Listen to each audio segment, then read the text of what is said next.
எல்லாருக்கும் வணக்கம் மக்களே. நான் தான் அவங்க சத்யா. சிவகாமி சபதம் வரலாற்றை தொடர்ந்து கேட்க நம்ம அட்டென்ஷன் ப்ளீஸை ஃபாலோ பண்ணிக்கோங்க. போன அத்தியாயத்தில் பரஞ்சோதியை ஊர்காவலர்கள் ஏமாற்றி சிறையில் அடைச்சது வர பார்த்தோம். இந்த அத்தியாயத்தில் கல்கி பரஞ்சோதி யாரு, அவன் வரலாறு என்ன அப்படின்னு சொல்ல தொடங்குறாரு. இன்னைக்கு நம்ம பார்க்க போகிறது முதலாம் பாகத்தின் 5ஆம் அத்தியாயம், செல்லப்பிள்ளை. பொன்னி நதி தன் 10,000 கரங்களாலும் பலப்படுத்தி பொன் கொழிக்க செய்யும் கீழே சோழ நாட்டில் செங்காட்டங்குடி கிராமம் என்னும் கிராமம் செழித்து விளங்கியிற்று அப்படின்னு தொடங்குறாரு கல்கி. அதாவது பொன்னி நதியால் பெரிய வளம் பொருந்திய செழுமையான கிராமம் செங்காட்டங்குடி.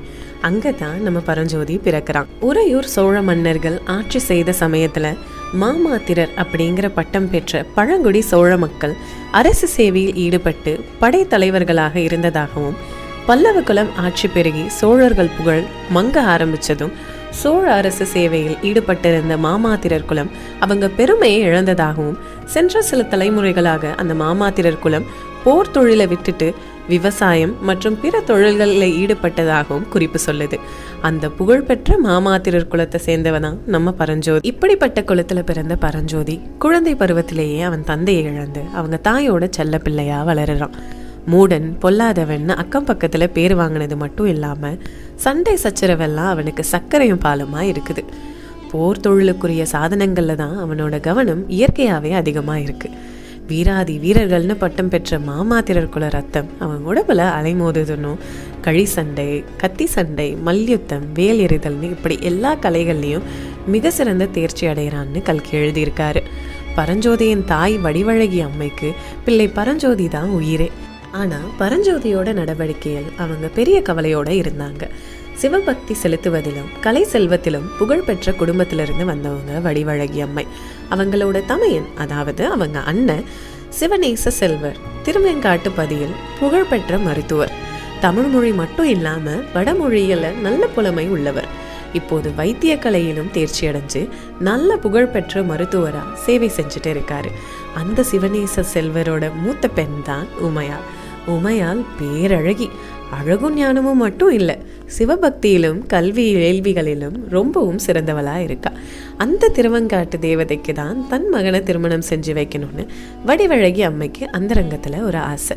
அந்தரங்கம் அப்படின்னா ஆழ்மனசு அப்படின்னு பொருள். பரஞ்சோதிய கல்வியில் சிறந்தவனாக்க அவன் தாயார் எவ்வளவோ முயற்சி செஞ்சு பார்க்குறாங்க. ஆனால் அவனுக்கு பாடம் சொல்லி கொடுக்க வந்த ஆசிரியர்கள் தோற்றுதான் போகிறாங்க. ஒரு சில ஆசிரியர்கள் வடிவழகி அம்மா கிட்ட வந்து, அம்மா உன் பிள்ளை மிகவும் புத்திசாலி அம்மா, ஒரு தடவை ஒரு விஷயத்த சொன்னா கற்பூரமா பிடிச்சுக்கிறான், ஆனா அந்த ஒரு தடவை அவனை நாங்க சொல்றத கேட்க வைக்கிறதுக்குள்ள எங்க பிராணனே போகுதுன்னு சொல்லி தலை தெறிக்க ஓடிடுறாங்க. 1-2 ஆசிரியர்கள் அவனை அடிச்சு சொல்லி கொடுக்கலான்னு முயற்சி செய்யறாங்க. ஆனா பரஞ்சோதி ஏற்கனவே முரட்டு பிள்ளையாச்சே, அவன்கிட்ட இதெல்லாம் பலிக்குமா?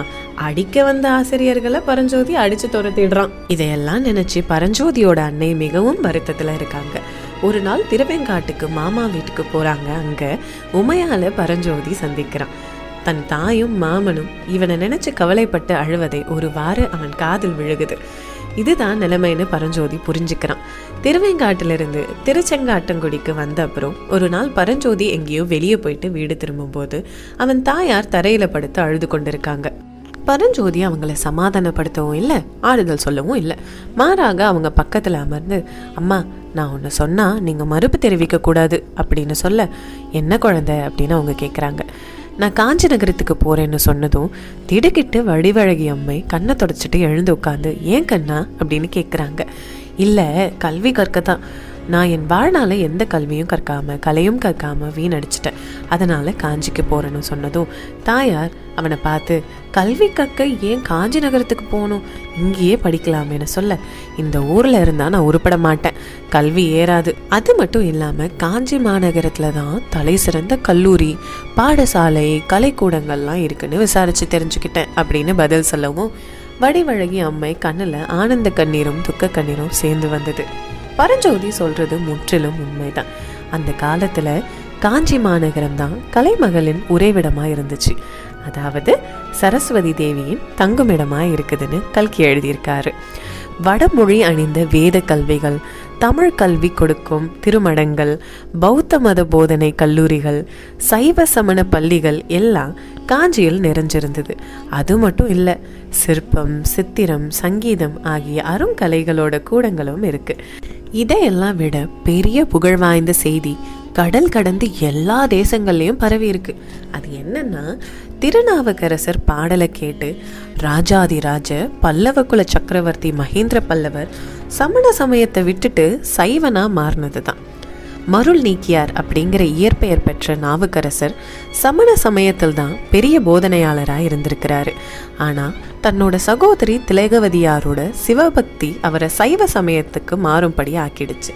அது முதல் தேவ தமிழ் மொழியில சிவபெருமான் பக்தியில் பல நூறு பாடல்களை பாடி சைவ மதத்தை போதிக்க தொடங்குறாரு நம்மளோட திருநாவுக்கரசர்.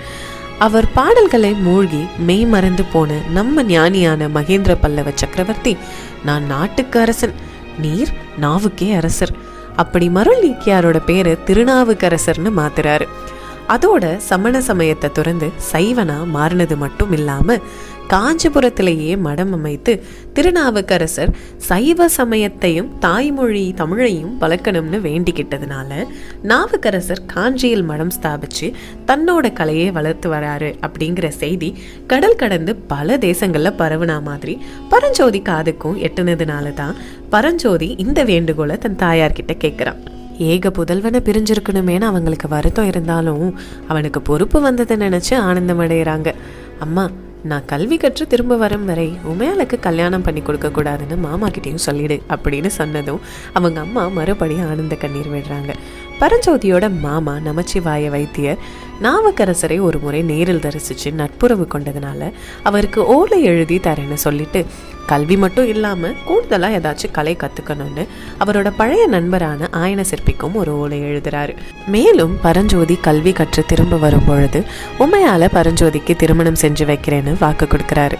ஒரு நல்ல நாளில் எல்லா பெரியவங்க கிட்டேயும் ஆசிர்வாதம் வாங்கிட்டு விடை பெற்று பரஞ்சோதி காஞ்சிக்கு கிளம்பும் பொழுது அவங்க மாமா நமச்சிவாய வைத்தியர் அவனுக்கு சொன்ன அறிவுரை என்னன்னா, தம்பி, நெடுந்தூரம் பயணப்பட்டு போற, வேலை உனக்கு துணையா எடுத்துட்டு போறதுல எந்த தப்பும் இல்லை. ஆனா காஞ்சிபுரத்தை அடைஞ்சதும் அந்த வேலையை தலையை சுத்தி தூக்கி எறிஞ்சிடணும்னு சொல்றாருங்கிறதோட இந்த அத்தியாயத்துக்கு தொடரும் போடுறாரு கல்கி. அடுத்து சிவகாமி சபதத்தில் என்ன நடக்குதுன்னு தெரிஞ்சுக்க நம்ம அட்டென்ஷன் ப்ளீஸை ஃபாலோ பண்ணிக்கோங்க. உங்களை அடுத்த பகுதியில் சந்திக்கிறேன். நான் உங்கள் சத்யா.